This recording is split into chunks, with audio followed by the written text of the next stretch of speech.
I came home with a bag of apples and cinnamon tea, just a little something I knew my grandson liked after school. But the key wouldn't turn. The doorknob rattled. I tried again. Nothing.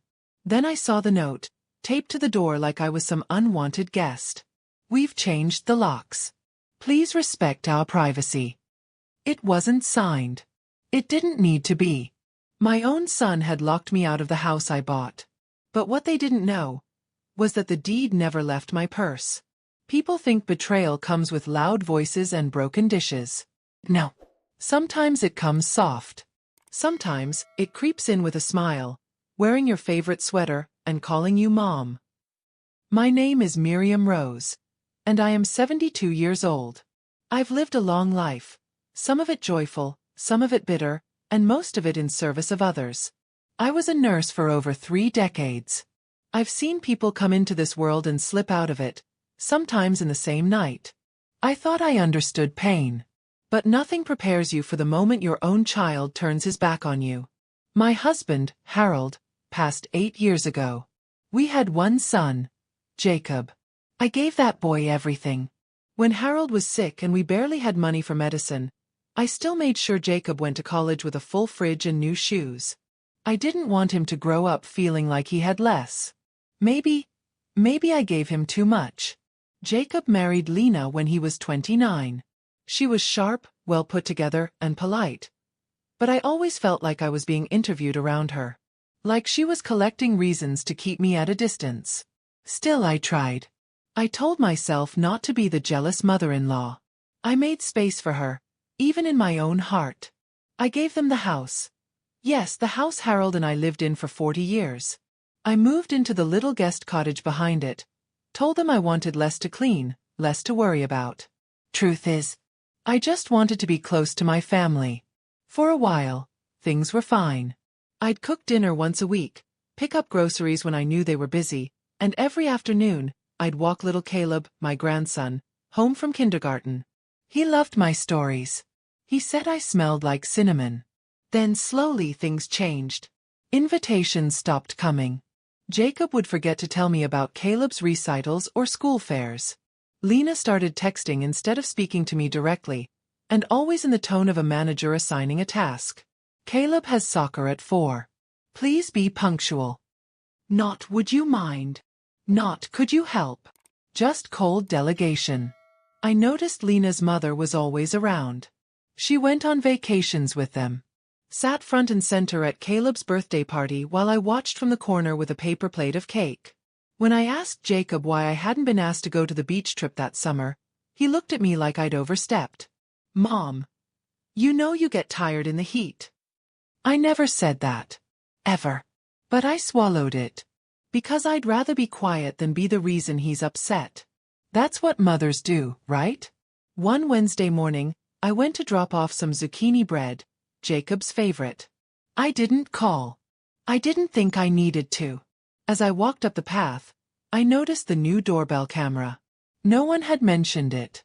I rang it anyway, holding the warm bread in my hands like a peace offering. A long pause. Then Lena's voice came through the speaker, sharp and sterile. "Can you leave it on the porch, Miriam? Caleb isn't feeling well." There was no thank you. No. "Want to come in?" Just the kind of tone you use for delivery drivers. I stood there a moment, my hands trembling around the warm foil. Then slowly, I set it down and walked back to the cottage, feeling smaller than I had in years. I told myself it was nothing. Maybe she was having a bad day. Maybe Caleb really was sick. But my gut said otherwise. A week later, I went to pick Caleb up from school like usual. But when I got there, the receptionist looked confused. "He's already been picked up," she said. "By his grandmother." I blinked. "But I'm his grandmother." She gave me that nervous smile people wear when they think they're about to be pulled into a family fight. The other one. She had paperwork. Lena's mother. They hadn't told me they were changing the plan. No text. No call. That night, I sat at my kitchen table, tracing the wood grain with my finger, listening to the silence around me. I'd never felt so useless. So unneeded. Like I'd been gently erased. I decided to knock on the main house door, just to clear the air. I told myself I wouldn't accuse or cry. Just talk. But when I reached the porch, the key didn't work. I turned it again. And again. I bent down, thinking maybe the lock had rusted. That's when I saw it. A note, taped to the inside of the glass. We've changed the locks. Please respect our privacy. That's it. No signature. No explanation. I stood there for what felt like forever. The tea in my bag started to leak. A slow warmth against my hip. I didn't cry. Not then. I turned. Walked back to the cottage. Closed the door. Sat down. And I laughed. Not from humor. From disbelief. How had I ended up here? I had sacrificed so much. Raised a good son. Shared everything I had. And now I was being shut out like a stray animal. But as I sat there, shaking, something inside me shifted. I reached into my handbag, pulled out my old leather file folder. The same one I'd kept since Harold passed. Inside, a copy of the deed. Signed. Witnessed. Notarized. Still in my name. They could change the locks. They could put up cameras. But they had forgotten one thing. I still owned the house. And for the first time in a long while, I didn't feel powerless. I felt like someone waking up after a long, cold sleep. I wasn't going to scream. I wasn't going to plead. But I was going to do something. Because I may be old. But I'm not blind. I'm not weak. And I still have a few surprises left in me. The next morning, the light filtered through the blinds of my cottage like it always did. Soft, golden, quiet. But something was different. Something in me was different. I poured myself a cup of strong coffee. Not the weak chamomile I usually drank. I didn't want calm. I wanted clarity. I sat at the small wooden table Harold built with his own hands, my folder lying open like a secret I had kept even from myself. The deed. The one I never transferred to Jacob's name, despite his insistence. He had brought it up twice. Casually, over breakfast. Mom, it'll be simpler if everything's in our name. Just in case something happens to you. At the time, I'd smiled and nodded, promised to think about it. But something, Harold's voice in my head, maybe, had stopped me. So I'd left it as is. And now, that hesitation was my only shield. I pulled out the contact card for Nadine. She was my neighbor's niece, a real estate attorney who had helped me review the original sale agreement when Harold and I first bought the house. I hadn't spoken to her in years, but something told me she'd remember me. I dialed her number with trembling hands. "Hello," she answered after 2 rings. "Nadine. This is Miriam Rose. I don't know if you remember me." "Oh my goodness, of course I do. Cottage with the wild roses. You always brought lemon squares to the neighborhood potluck." I smiled in spite of myself. "Yes, well, I need your help." And just like that, we had a meeting set for the next day. That afternoon, I stayed in my cottage and watched the house from the kitchen window. Caleb came home around 3:30, bouncing with his backpack, but I didn't go out to greet him. I wanted to. God, I wanted to. But I needed to think clearly. If I played this wrong, they'd take him away from me completely. Lena came to the porch to receive him. She looked radiant, confident, like a woman who believed she'd won. She kissed his forehead and ushered him inside, not once looking toward my window. She had no idea what I was holding. That evening, I sat in bed with the folder on my lap, rereading the legalese like scripture. Every line reminded me I wasn't just a helpless old woman with a crocheted blanket and a fading photo of my husband. I was still the owner of something they thought they'd already claimed. I thought about confronting them, slamming the folder down on their dining table during Sunday dinner. But no. That's what they'd expect. An emotional outburst, tears, pleas. I wouldn't give them the satisfaction. Instead, I needed something stronger than emotion. I needed the law. The next day, Nadine welcomed me into her office like I was family. She'd aged gracefully, streaks of silver in her thick black hair, glasses perched on her nose. "You look good, Miriam," she said warmly, motioning me to sit. But your voice on the phone didn't. I handed her the folder. My son and his wife changed the locks. Told me in writing to respect their privacy. They live in my house. The one Harold and I built together. The deed's still mine. Nadine didn't interrupt. She read carefully, brows knitting. You're the sole owner, Miriam. Your signature's the only one on here. You never transferred title or created a trust. They have no legal standing. I blinked back tears, not of sadness, but of relief. Can they force me out? She shook her head. Legally, no. But if you don't act quickly, they can muddy things.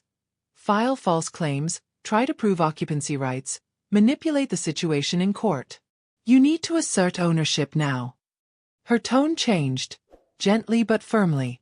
Are you ready to do that? I nodded.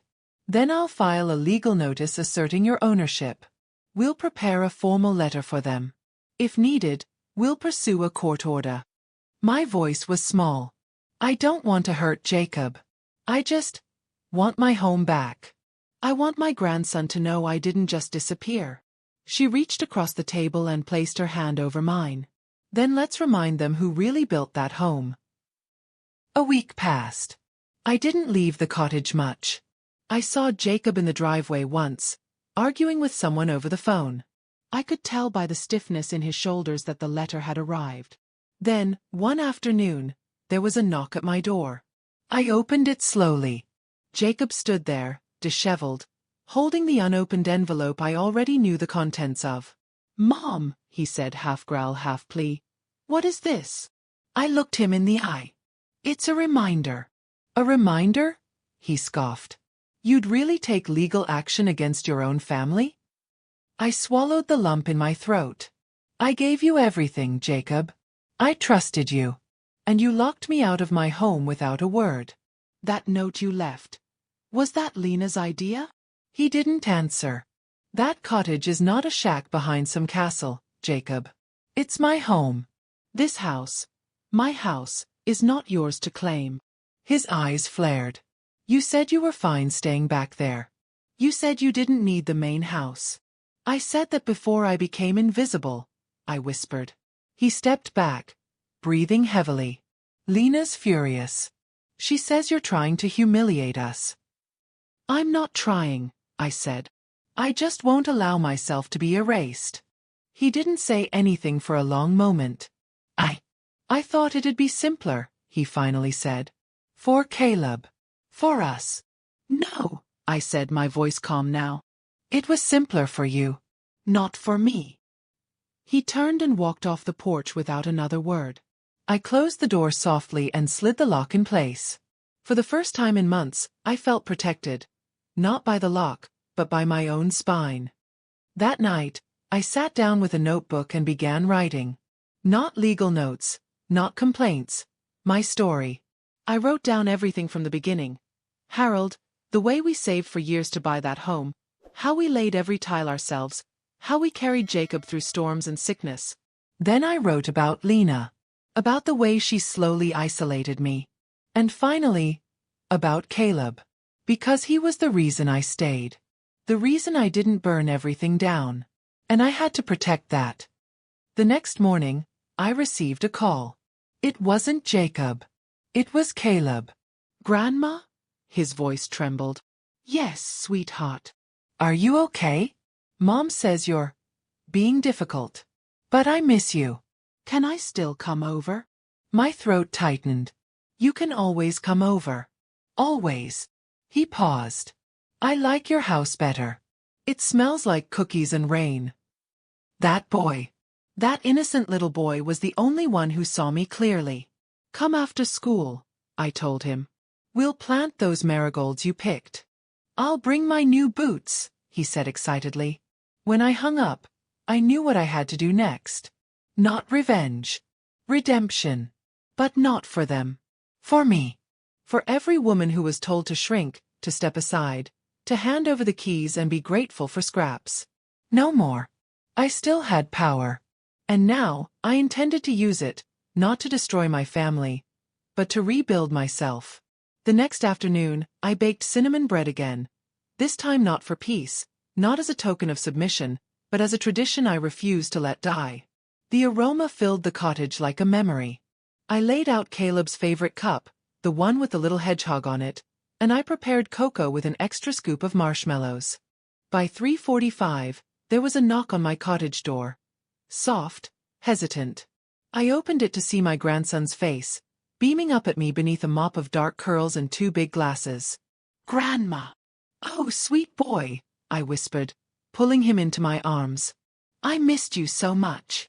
He hugged me back tightly, then stepped inside like it was the most natural thing in the world. "I told Mom I was going to the library." "And did she believe you?" I asked gently. He shrugged. "She was on the phone again." I sighed. "Well, let's make the most of it." And we did. We sat at the little table, sharing warm slices of bread and stories about school. He told me about a spelling bee, about his friend Benny who farted during math, and how he hated broccoli. I listened, I laughed, and for a short while, it felt like the world hadn't been torn in half. After cocoa, we went to the garden. The marigold seeds were still sitting in the tiny clay pot on my windowsill, waiting for a day like this. I handed him the trowel, and we knelt side by side, digging small trenches into the dark, rich earth. "Grandma," he said suddenly, "why aren't you in the big house anymore?" I stopped, looked at his young, curious face. I chose my words carefully. Sometimes, Caleb, even grown-ups forget how to be kind. And when that happens, we have to remind them who we are. "Did Mom forget?" "I think she did, yes." He nodded solemnly, pressing a seed into the dirt. "But I didn't forget you." Tears welled in my eyes. "That's all that matters." The next week was quiet but purposeful. I met with Nadine twice more. She helped me draft a formal cease and desist letter regarding the unauthorized lock change and submitted a notice of ownership to the county records office. Nadine also advised me to install my own cameras around the cottage, to document any retaliatory behavior. I didn't love the idea, but I understood the need. I wasn't playing defense anymore. I was claiming space. And while I fortified the legal walls, I also began replanting the garden Harold and I had once tended together. Lavender. Rosemary. A patch of bright tulips. I spent hours in the soil. It wasn't just therapy. It was reclamation. Every bloom was a line in the sand. Every root was a boundary being honored. Lena noticed, of course. She began walking through the backyard more often than usual, phone in hand, pretending to pace while secretly watching me. Once, I caught her standing near the rosemary, arms crossed, her expression unreadable. "Something I can help you with?" I asked, not looking up from the soil. She blinked. "Just getting some air." I nodded slowly. "The air's free. But the land isn't." She flinched. I didn't smile. She left without another word. 3 days later, Jacob returned. This time he didn't knock. He waited in the backyard until I turned and saw him, leaning against the fence like a boy who'd lost his way home. "I shouldn't have let her do that," he said quietly. "Change the locks." "She didn't do it alone." He winced. "No, she didn't."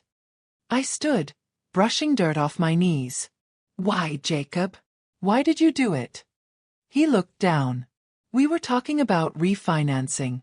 About putting the house in our names so we could get a better rate. Lena said you'd never notice. Said you didn't even care anymore." "Did I ever say that?" "No." "Then why did you believe her?" Silence. "She thinks I favor my mother," he muttered finally. "She says you're a shadow hanging over our family. That Caleb will always love you more unless she puts some distance." My heart clenched. I have never tried to compete for love. "I know. Then why didn't you protect me?" He shook his head, his eyes red. "Because I didn't know how." It wasn't enough. But it was something. "I'm not going to sue you, Jacob. But I will evict you if you and Lena try to push me out again." His eyes widened. "Evict? You live in my home, on my land. I let you believe it was yours. That was my mistake. But now we're rewriting the rules." He swallowed hard. And what if Lena won't agree to that? That's your problem. He left quietly that time. No anger. No protests. Just a man realizing he'd bet on the wrong silence. The next morning, a moving truck arrived. Not to take Jacob and Lena away, but to take her mother out. She left without a goodbye. I watched her slam a suitcase shut from my window. I didn't celebrate. I just noted the shift. That afternoon, Caleb returned. "Grandma," he said, twirling a dandelion in his fingers, "Mom said we can't come here anymore." My breath caught. "She said you're dangerous now." I knelt to meet his eyes. "Do I seem dangerous to you?" "No." "Then you remember that." He nodded solemnly. "Can I still write you letters?" Tears spilled down my cheeks. "Please do." For 2 weeks, there were no visits. No knocks. No cocoa. Just quiet. But I wasn't idle. I had my garden. My walks. I started attending a community book club at the library. Something I hadn't done in years. One afternoon, Nadine called. I received a call from Lena's attorney. They're formally requesting a buyout. I blinked. They want to buy me out? Yes. Offer's low, but it means one thing. They know they've lost ground. I stared out the window. The rosemary swayed in the breeze. "I'm not leaving," I said simply. "Not now. Not ever. If they want a house so badly, they can build one." Nadine laughed softly. "I thought you'd say that." The next Sunday, I received a knock. It wasn't Jacob. It was Caleb, holding a folded note. "I hid this in my pocket," he whispered. "Dad told me not to come." I took the paper and unfolded it. It was a drawing. Me, Caleb, the garden, and Harold standing in the sky with a big heart. "I want to live here when I grow up," he said proudly. I pulled him into my arms. "Then we'll keep it safe until then." That drawing stayed on my nightstand, tucked gently beside Harold's photo and my reading glasses. Caleb had drawn it with a steady hand and a faithful heart, a child's way of saying, "You still matter." And when you're 72, and your bones ache in the morning, and your family treats you like you're some old piece of wallpaper that should be peeled away, a child's loyalty can resurrect you. But I also knew that love alone wouldn't protect me. Lena was silent now. She hadn't stepped into the garden again. No texts. No calls. Just silence. But silence isn't peace. It's strategy. And I've been alive long enough to know that people who suddenly go quiet are rarely finished. They're just sharpening something behind the curtain. One morning, a plain white envelope arrived at my cottage door. No postage. Hand-delivered. Inside was a neatly folded sheet of paper. Typed. Legal language. "We hereby request an urgent review of the current ownership of the property located at..." I didn't read further. I didn't need to. They were going for adverse possession. A legal loophole. If someone lives on a property long enough and pays taxes, they might argue ownership. It was a stretch. Desperate. But desperation is dangerous. I called Nadine immediately. She read the letter, clicked her tongue against her teeth. "They've gone from passive-aggressive to legally aggressive. I'll draft the response." "I want to go a step further," I said. "Tell me." "I want them out." She paused. "You mean eviction?" A silence. Not judgmental. Just weighty. "They've built a life in that house, Miriam." "They built it on sand," I replied. "They buried me underneath it. And now they want to claim it while I'm still breathing." She nodded. "Then we'll begin the process." That afternoon, I sat in my garden, alone. The sun warmed my shoulders, and the lavender swayed like old friends dancing slowly. I held Harold's pocket watch in my palm, a habit I'd picked up since his death. Ticking. Steady. Reminding me that time only moves forward. I thought about Jacob's first steps in this yard. How he once ran barefoot through sprinklers, shrieking with joy. How Harold had built him a treehouse that leaned slightly to the left but stood tall for decades. It had been a home full of love. But love without respect turns to rot. And this house, my home, Deserved better. I deserved better. 3 days later, Jacob knocked on my door. Again.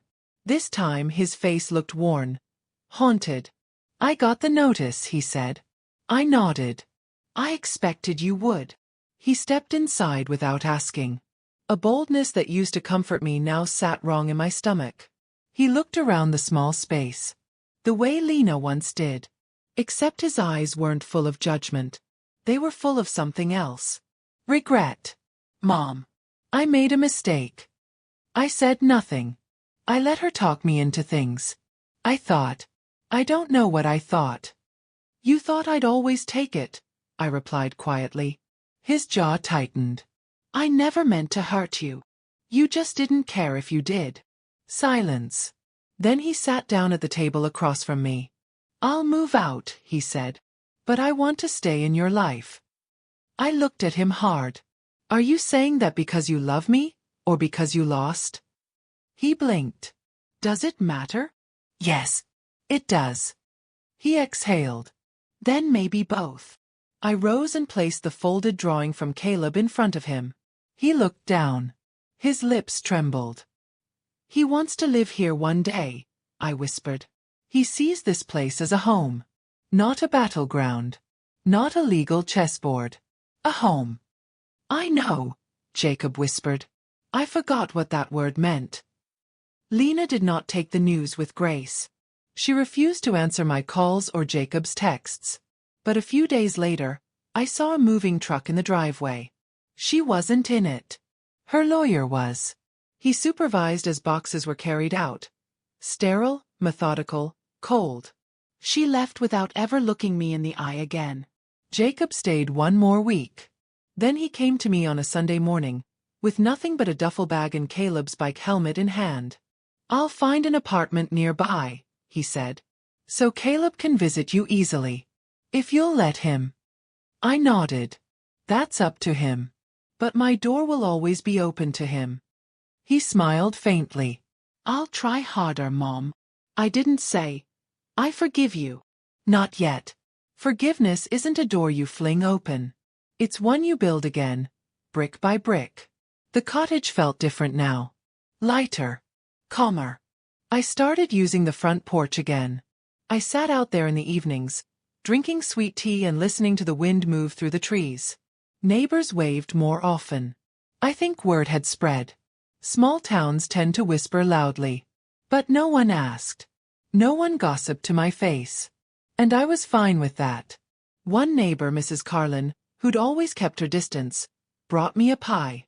I heard you handled things, she said simply, handing me the dish. I did. You look taller. I laughed. Maybe I remembered who I was. One evening, I sat at the table writing in my journal. Something I'd stopped doing after Harold died. I'd filled pages with other people's needs for so long. I forgot I had my own voice. But now it poured out. Years of neglect, quiet sacrifices, memories that had faded under the weight of being agreeable. I wrote, I gave away too many pieces of myself in the name of peace. But I was never meant to be a rug under someone's shoes. I was meant to be a roof, a protector, a builder. And roofs don't cower. They shelter. I closed the book and let the last of the sun warm my face. That's when I heard it. Bike wheels skidding in gravel. Caleb. Helmet slightly crooked. Backpack swinging from his shoulder. He ran toward me, arms open. Grandma. He was breathless and glowing. Mom said I can come again. Dad said it's my choice. And what did you choose? I asked, crouching to his level. You, he said with that same simple certainty he always had. I choose you. I scooped him into my arms. Then let's plant more marigolds. He grinned. And cookies. All the cookies in the world. I wasn't just Miriam Rose, the widow. I wasn't just a woman living behind her son's house. I was a woman who remembered that she had a name. And power behind it. And sometimes, the deed you carry in your purse is not just paper. It's proof that you still own the right to be respected. There's something about sitting on your own front porch again after being locked out of it. I didn't realize how much I'd missed that creaky swing until I heard it again. rusted chains groaning under my weight, the slow back-and-forth rhythm like a hymn I once knew by heart. The same swing where Harold and I had sat through thunderstorms, where Jacob used to curl up in my lap with jam on his cheeks and picture books too big for his little hands. This was more than wood and nails. This was memory. And I was reclaiming every inch of it. It had been 2 weeks since Jacob and Lena moved out. The main house was quiet now, almost unnaturally so. The refrigerator still hummed. The wind still rattled the gutters. But the tension, the awful invisible tension, had finally gone.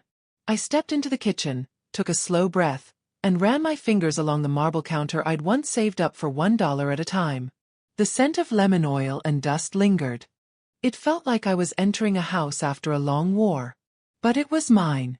And this time, I wasn't going to forget it. One of the first things I did was move back into the main house. I didn't ask. I didn't plan. I just did it. It was my right. I hired a cleaner to come scrub it top to bottom, not because Lena had left it dirty, but because I needed to cleanse the air. The curtains went down. The carpets were shampooed. Every room was cracked open to the sun. I wanted no ghosts left behind. Just me. And peace. And maybe a few changes. I called a handyman, a local man named Frank who'd once helped Harold install ceiling fans. He arrived with a warm smile and gentle manners. "I heard what happened," he said as he measured the pantry door. "You all right, Miss Rose?" I met his eyes. "I am now." He nodded. "Good. You deserve better." The second thing I did was something Lena would have never allowed. I invited people over. Old friends. Neighbors I hadn't seen in years. Even the ladies from the community garden who always waved but never came closer. "I thought this house belonged to your son now," one of them said cautiously as she stepped into the foyer. "Did it ever?" I replied with a tilt of my head. They laughed. The wine poured.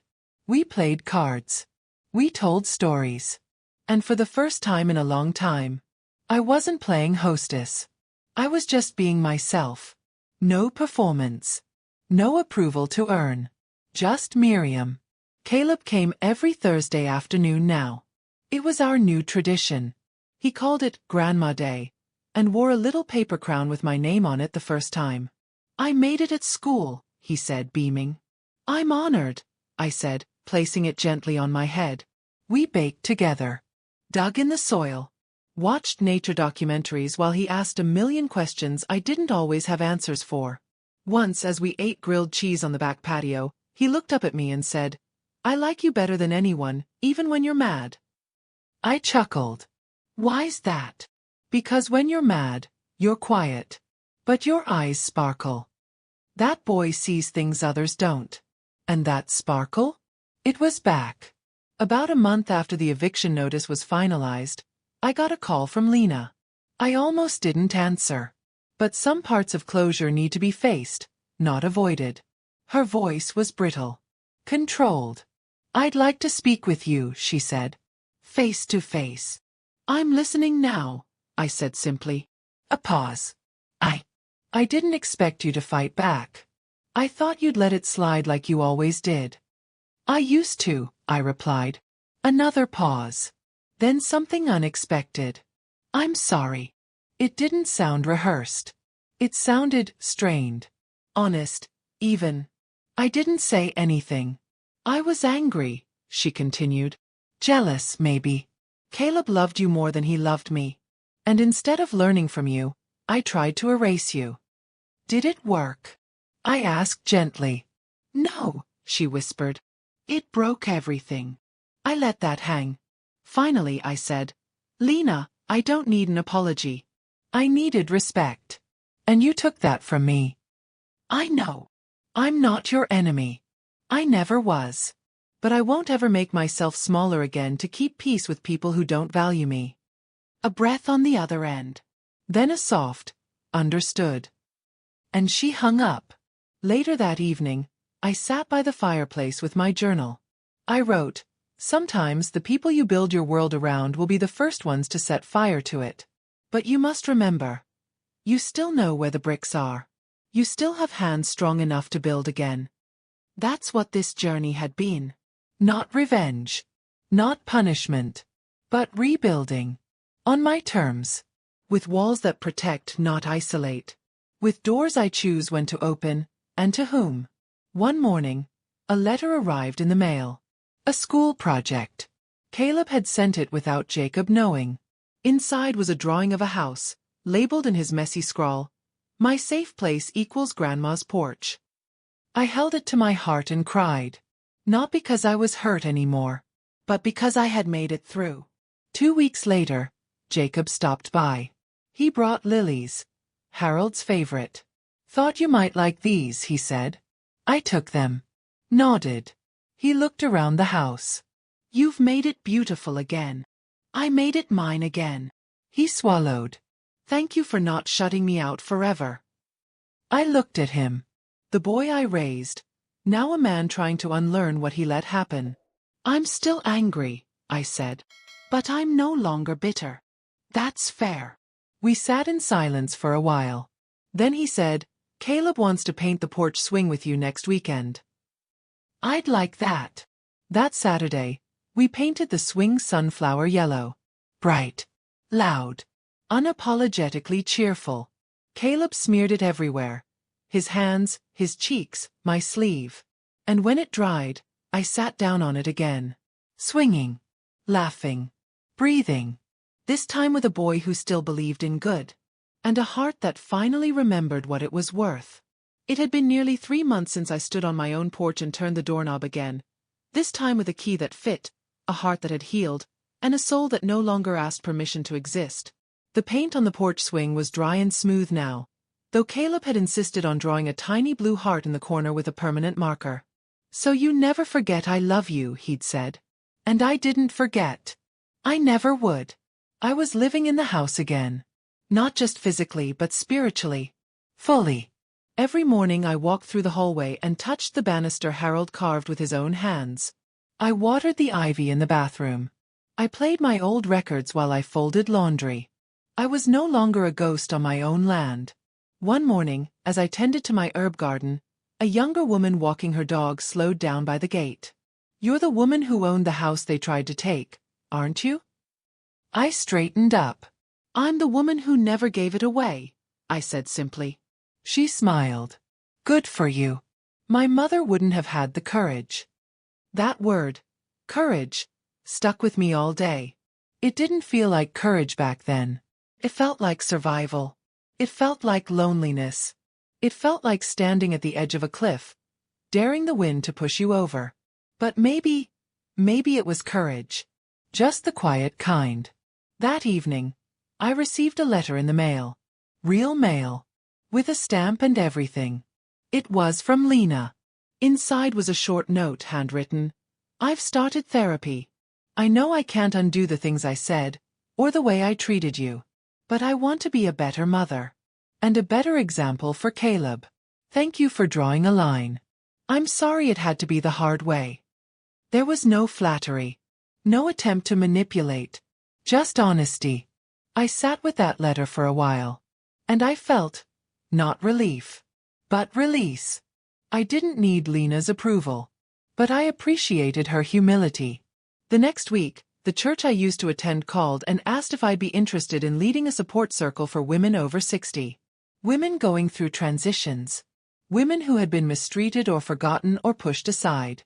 I hesitated at first. "I'm no preacher," I told the woman on the phone. "You don't need to be," she said. "You just need to tell your story." So I did. I showed up the following Wednesday in a pale blue cardigan and a tin of lemon cookies. I didn't wear makeup. I didn't write anything down. I just sat in the circle. And began. I'm Miriam Rose. I was locked out of my own house by the people I loved most. But I didn't disappear. I remembered who I was. And I took my life back. The room went quiet. A few women nodded. One woman wept. And we talked. Oh, did we talk? We told stories about sons who forgot us, daughters who mocked us, husbands who silenced us, and friends who vanished when the calendar turned. But we also talked about strength. And laughter. And the garden that still blooms even after a cruel winter. That support group became my new family. Not because they replaced anyone, but because they saw me. They didn't need anything from me. Not money. Not a ride. Not my house. Just my presence. That's the kind of belonging you don't find easily after 70. One afternoon, as I clipped back the lavender, Jacob came by again. This time, he wasn't alone. He had Caleb in one hand, and 2 canvas shopping bags in the other. "I brought dinner," he said. "My turn to cook." I raised an eyebrow. "You cook now." Lena's still recovering from the split. "I've learned a few things." He moved into the kitchen like he'd done it 1,000 times. He knew where the cutting boards were, where the olive oil sat. Caleb helped, placing tomato slices onto toast like he was defusing a bomb. We ate at the old table. The one Harold and I had refinished back in '89. Jacob cleared his throat. "Mom, I'm starting to understand what you meant. About not just loving people but respecting them." I said nothing. Let him finish. "I let someone else speak for me for too long. And it hurt you. But I also failed you. I didn't stand up for you when it mattered." "And now?" I asked. "I'm standing," he said softly. Maybe a little wobbly, but I'm standing. Caleb smiled between bites. "And I get double cookies now. Right?" We laughed. It wasn't perfect. But it was real. Weeks passed. The garden bloomed in every direction. Neighbors started bringing clippings from their own yards, offering bulbs and seeds like peace treaties. The house felt alive again. And I began to write. Not just in my journal, but in earnest. Essays. Memories. Stories of the house, the marriage, the mothering, the loss. Nadine helped me turn it into a small memoir. She knew a woman who published local books. "You should share this," she said. "Who would want to read about an old woman with a deed in her bag?" "Every woman who forgot she's allowed to say no," she replied. So we did it. Self-published. I didn't care if it sold. I just wanted it to exist. Proof that I lived. That I stood up. That I remembered the weight of my own name. On my 73rd birthday, Caleb gave me a small wooden box. Inside were 2 keys. "Yours," he said. "One for the cottage. One for the porch swing." I smiled. "But I don't need a key to the swing." He grinned. "Just in case someone tries to lock you out again." Jacob added. He insisted. I held the keys tightly in my palm. I had the deed. I had the locks. But more than that, I had myself. That night, I sat on the swing and listened to the summer crickets. I closed my eyes and whispered, "Harold, you'd be proud." And in my heart I heard him say, "I always was." Some homes carry memory in the wallpaper. In the floorboards. In the scent of morning toast and old coffee. Mine remembers me now. Not as a burden. Not as a footnote.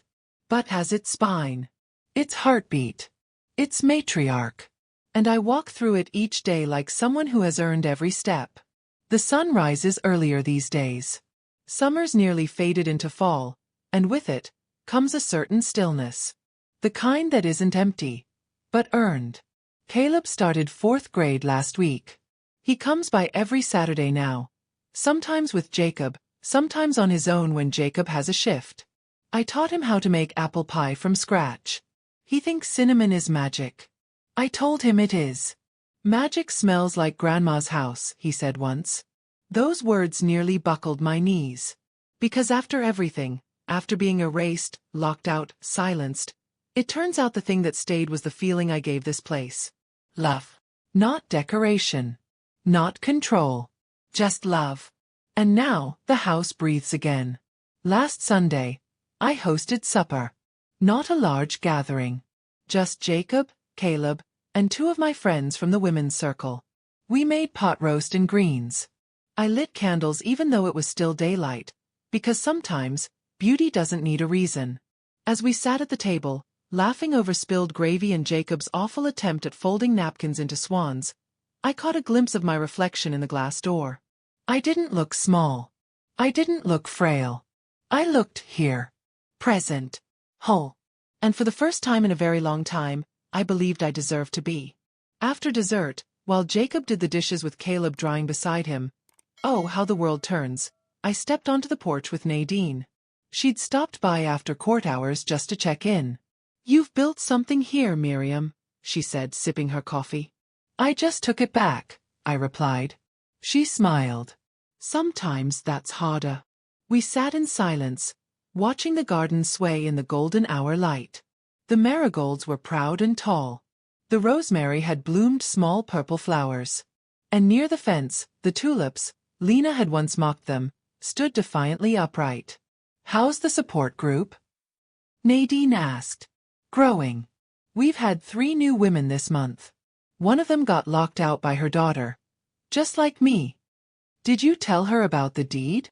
"I told her to remember her worth." She smiled again.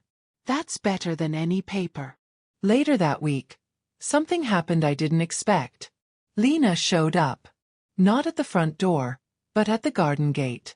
I was clipping back the lavender when I saw her, standing there like a girl unsure of her welcome. I didn't speak first. She opened the gate gently, as if testing its loyalty. "I know I'm probably the last person you want to see," she said. I wiped my hands on my apron. "You're not wrong. I wanted to give you something." She held out a small box. I took it carefully. Inside was a delicate silver chain with a locket.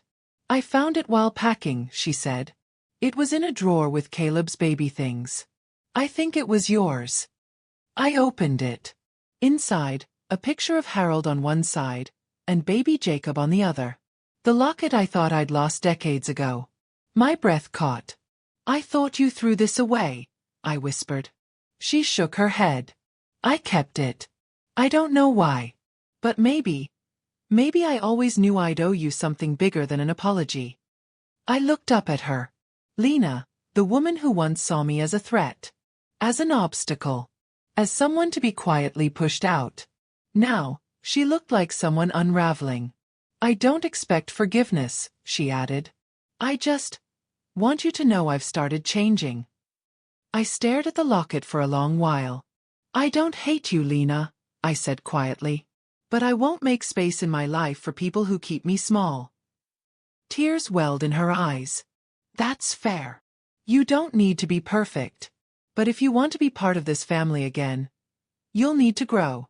Like the rest of us." She nodded. "Then I'll keep planting." We didn't hug. But she left a little lighter. And I stayed a little stronger. That night, I placed the locket on my dresser. Not because I wanted to forget the past, but because I was finally ready to carry it without pain. Jacob stopped by before bedtime. "She came, didn't she?" he asked. I nodded. "She did. And she's trying." He exhaled. "That's more than I expected. She gave me something I'd forgotten I even lost." "Her dignity?" "No," I said, smiling faintly. "Mine." In the final pages of the journal I've been writing all year, I scribbled this. I am not the woman they left outside. I am not the shadow behind someone else's name. I am not a guest in my own story. I am the owner of this home, of this heart, of this life. And I have the deed to prove it. My name is Miriam Rose. I am 73 years old. And I have never been more powerful than I am now. There's something about walking barefoot across the kitchen floor that makes you feel alive. Not because it's warm or cold, or because the tiles remember the weight of your steps, but because it means no one's watching you like a guest anymore. This morning, I made tea without rushing. Honey and cardamom. I turned on the little transistor radio Harold loved and let the soft crackle of old jazz settle around me like a warm blanket. This house was finally mine again. But more importantly, so was I. It was Sunday, and I'd promised Caleb we'd paint the garden bench today. He wanted it green. Like a dragon's back, he'd said. Jacob dropped him off around 10. He stood at the porch steps like he wasn't sure if he should come in. There was still hesitation in his eyes sometimes, but less guilt now, and more humility. "I made muffins," I called to him. "You standing there for dramatic effect or just hungry?" He chuckled. "Both." We ate together. Quiet, simple, grateful. No elephants in the room anymore. Just a son who was trying, and a mother who had found her feet again. Caleb burst through the back door minutes later, green paint in hand, already wearing an apron. We spent the morning laughing and dripping color onto the grass. Later, as the bench dried in the sun and Caleb napped on the couch with cookie crumbs on his shirt, Jacob turned to me. "Do you ever wish things had gone differently?" he asked. I thought about it. About the years I stayed silent. About Lena's cutting remarks. About the betrayal, the slow, creeping kind that doesn't bleed but still kills something inside you. "No," I said finally. "Because sometimes you have to be shut out. To remember which doors you were never meant to walk through again." Jacob nodded. "I still hate myself for letting her do that to you." "You didn't let her, Jacob. You joined her." He looked down. "But I don't say that to shame you," I continued. "I say it because you finally stopped." And he had. 3 days later, I visited the courthouse with Nadine. I'd made a decision. One final step. "I want to revise the deed," I told the clerk. She blinked. "Transfer ownership?" "No," I said. "I want to prepare a transfer for the future." Nadine handed her the papers. "When it's time, years from now, God willing, I want this home to go to Caleb. But with conditions. The deed would remain in my name until my passing. Then, it would only transfer if Caleb was over 25 and had earned a living on his own for at least 2 years. No handouts. No co-ownership. No spouses listed without my explicit instruction." "Are you sure?" Nadine asked later. "It's bold." "No," I said. "It's wise. Because I've learned that giving something too soon, without boundaries, without understanding its weight, can turn gifts into weapons. And this home? This legacy? It was never meant to be a bargaining chip. It was meant to be a sanctuary." That night, I sat on the porch with my journal open and my locket in hand. The locket Lena returned had become more than a trinket. It was a reminder that sometimes, the most broken pieces return when you finally choose yourself. I wrote, "I am not the meek woman they counted on. I am not the forgotten woman in the back cottage. I am not the silence they mistook for weakness. I am the matriarch. I am the deed. I am the home." A month later, I hosted a small community tea. All women. All over 60. I called it the Porch Circle. We drank out of mismatched china cups. Some of the women brought their daughters. Some brought baked goods. One woman, Eleanor, a soft-spoken former music teacher, brought a copy of my book for me to sign. "I read it twice," she said. "It felt like someone finally told my story." I hugged her. Then maybe that's why I wrote it. More than the legal victories, more than the house, it was this fellowship of women who had endured, survived, and risen, that filled me with something no title could give: dignity. A few weeks later, Lena called. "I've moved," she said. "Just a few towns over. It's quieter. I'm taking time for myself." "I'm glad," I said honestly. "I just wanted to tell you, thank you, for making me face what I became." "You did that work yourself." She paused. "Do you think I'll ever be welcome again?" "Maybe," I said gently. "But the door opens through Caleb, not around him." She understood. And for the first time in our entire history, I felt no threat from her voice. Autumn arrived. The leaves turned that bright, unapologetic gold I always loved. Caleb started collecting them in a shoebox labeled, "Grandma's Tree Treasure." I watched from the porch one evening as he knelt on the grass, selecting each one with care. Not rushing. Not demanding. Just seeing. Harold would have adored that boy. Maybe some part of him lives in Caleb's quiet heart. Or maybe Caleb's kindness is proof that even broken branches grow fruit if they're tended to in time. One night, just before the first frost, I hosted a family dinner. Jacob, Caleb, 2 cousins, a neighbor, even Nadine. Before we ate, I stood at the head of the table. My voice didn't shake. "My home is open again," I said. "Not because I need to prove anything, but because I choose to make this place one of peace, of strength, of earned belonging. I turn to Caleb. One day this will be yours. Not because it's owed, but because it's honored. He beamed, eyes wide. And the rest of them? They listened. For once, they listened. My name is Miriam Rose. My porch swing is yellow. My garden is stubborn and wild. My laugh is louder now. And my story? It's no longer written in someone else's pen. I hold it. I own it. Just like I own this home. Deed and all.